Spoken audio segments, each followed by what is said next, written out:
శ్రీనివాస్ గౌడ్ గారు నిన్న ప్రెస్ మీట్లో బీసీలకు 42% పెట్టాలి, లేకపోతే మేము కూడా పోరాడతాం అని చెప్పి స్టేట్మెంట్లు ఇస్తూ ఉన్నాడు. దానికి బీసీ సంఘాలు ప్రజలు నవ్వుకుంటూ ఉన్నారు. శ్రీనివాస్ గౌడ్ ఏంది, బీసీల గురించి మాట్లాడడం ఏంది అని చెప్పి ప్రజలు నవ్వుకుంటున్నారు. శ్రీనివాస్ గౌడ్, నేను ఒక మాట చెప్తా నీకు. వైఎస్ రాజశేఖర రెడ్డి గారు ఉన్నప్పుడు బీసీలకు 34% ఉండే, రాజకీయంగా కానీ విద్యాపరంగా కానీ ఉద్యోగులలో కానీ 34% వైఎస్ రాజశేఖర రెడ్డి గారు చేసినారు. కేసీఆర్ వచ్చిన తర్వాత ఎంత చేసిండండి? 23% చేసిండు. 34% తీసుకొచ్చి 23% చేసినప్పుడు నీవు ఎందుకు మాట్లాడలేదు బీసీల తరఫున అని చెప్పి ఈ సందర్భంగా నేను సూటిగా అడుగుతున్నా. బీసీలు కాంగ్రెస్ ప్రభుత్వం వచ్చి కులగణన చేసి 42% చేస్తే ఆ 42% ఇంప్లిమెంట్ చేయండి అని చెప్పి నీవు ఇప్పుడు మాట్లాడుతున్నావు. అప్పుడెందుకు మాట్లాడలేదు? అప్పుడెందుకు నోరు మూసుకున్నావు అని చెప్పి నేను ఈ సందర్భంగా అడుగుతున్నా. నేను 34ను 23 చేసినప్పుడు నీ మంత్రి పదవి కొరకు నీకు మంత్రి పదవి వచ్చిన తర్వాత ఒక్క మాట కూడా మాట్లాడలేదు. ఇప్పుడు నీవు ప్రగల్భాలు పలుకుతున్నావు, ప్రజలు నవ్వుకుంటున్నారు, బీసీలు నవ్వుకుంటున్నారని చెప్పి నేను అడుగుతా ఉన్నాను. నీకు మంత్రి పదవి రావడమే బీసీ కోటాలో వచ్చింది. నీ మంత్రి పదవి ఏడబోతుందో, నీకు ఏమి ఇబ్బంది అవుతుందో అని చెప్పి నీవు టీఆర్ఎస్ ప్రభుత్వంలో ఉన్నప్పుడు మంత్రిగా ఒక్క మాట కూడా మాట్లాడలేదు. అది ప్రజలందరికీ తెలుసు. ఇంకొక ముఖ్య విషయం ఏమంటే 119 నియోజకవర్గాల్లో యాదవులకు 3 సీట్లు ఇచ్చిండు, 3 నుంచి 4. గౌడ్లకు 3 నుంచి 4 ఎమ్మెల్యే టికెట్లు ఇచ్చిండ్రు.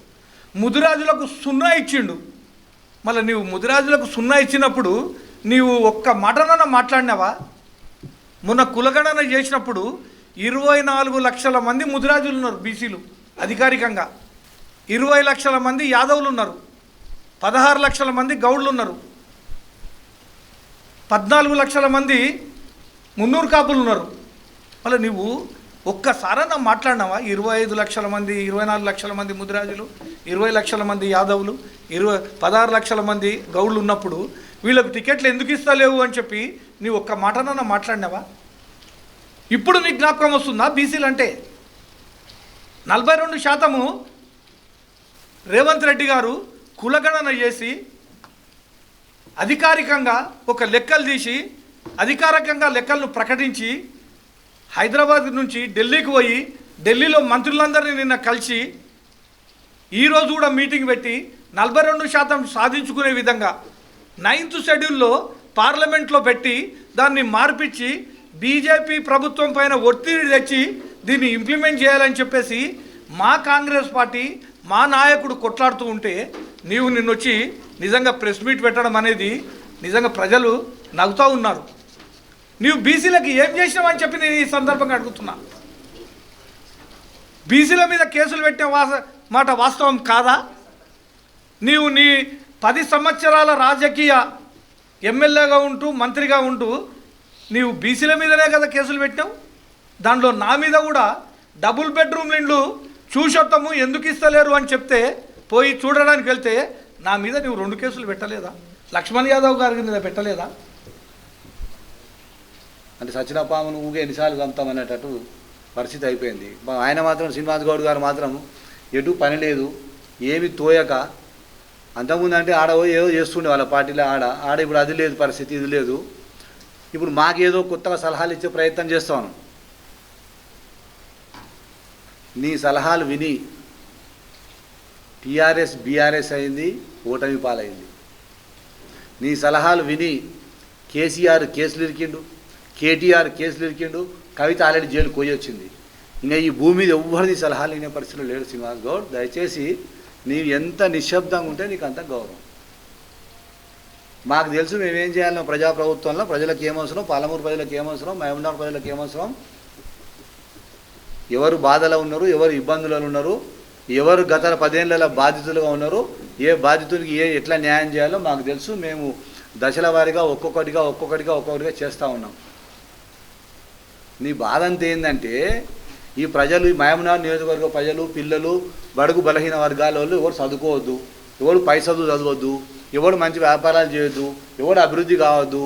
అందరు ఈయనే మటన్ మార్కెట్ల కాడ, కూరగాయల మార్కెట్ల కాడ గొర్రెలు అమ్ముకుంటా బర్రెలు అమ్ముకుంటా ఇట్లకెళ్ళి తిరగాలని మంచి మంచి సెంటర్లల్లో కూరగాయల మార్కెట్లు, చేపల మార్కెట్లు, మటన్ మార్కెట్లు అని కట్టిన 1 కోట్ల రూపాయలు పెట్టి దాన్ని ఇవాళ విఘ్నులైనటువంటి పెద్దలు ఇవాళ కుశాగ్ర బుద్ధితో ఏం చేస్తున్నారు? ఇవాళ డాక్టర్ బిఆర్ అంబేద్కర్ గారు, తర్వాత మన పూలే అంబేద్కర్ గారి పేరు మీద విజ్ఞాన్ భవన్ కడతా ఉన్నారు, నాలెడ్జ్ సెంటర్ కడతా ఉన్నారు, లైబ్రరీ కడతా ఉన్నారు.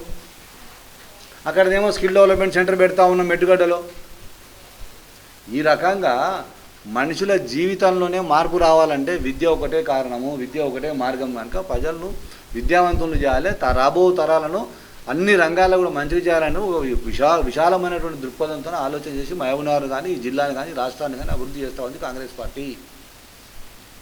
మీ సలహాలు సూచనలు ఏమీ అవసరం లేదు.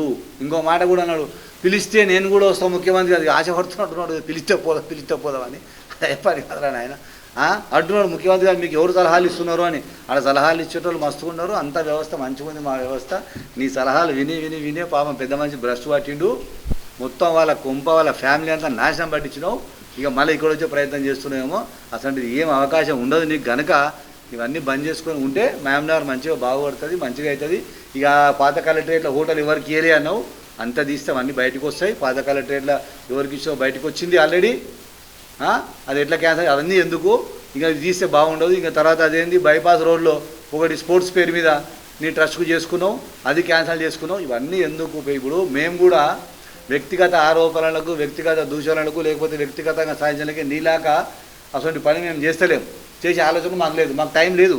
మేము అభివృద్ధి ప్రజా సమస్యల మీదే సీరియస్గా అందరం మొత్తం కాంగ్రెస్ పార్టీ అంతా ఒక టీం వర్క్ అయ్యి ఒకరొక సబ్జెక్టు డివైడ్ చేసుకొని చాలా డెప్త్లో పోయి పనిచేస్తూ ఉన్నాం. ప్రజలలో ఎక్కడ ఏం సమస్య ఉంది, ఆ సమస్యకు పరిష్కారం ఏంది, ఏ లెవెల్లో చేస్తాం, ఎట్లా చేస్తామని అందరం పేపర్ వర్క్ చేస్తూ ఉన్నాం, డెవలప్మెంట్ చేస్తూ ఉన్నాం, ఆ సమస్యల పరిష్కార దిశగా కృషి చేస్తూ ఉన్నాం.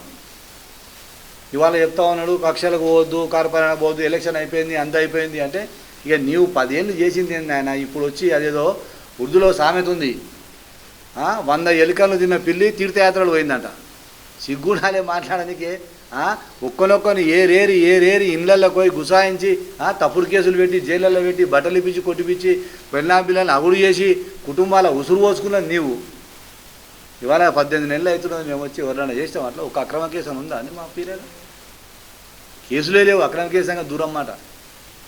కనుక శ్రీనివాస్ గౌడ్కి ఈ సందర్భంగా ఈ మీడియా మిత్రుల ద్వారా సలహా ఇస్తా ఉన్నా, నీవు అన్నీ మూసుకొని కూర్చుంటే నీకు మంచిది, మహబూబ్నగర్కి మంచిది.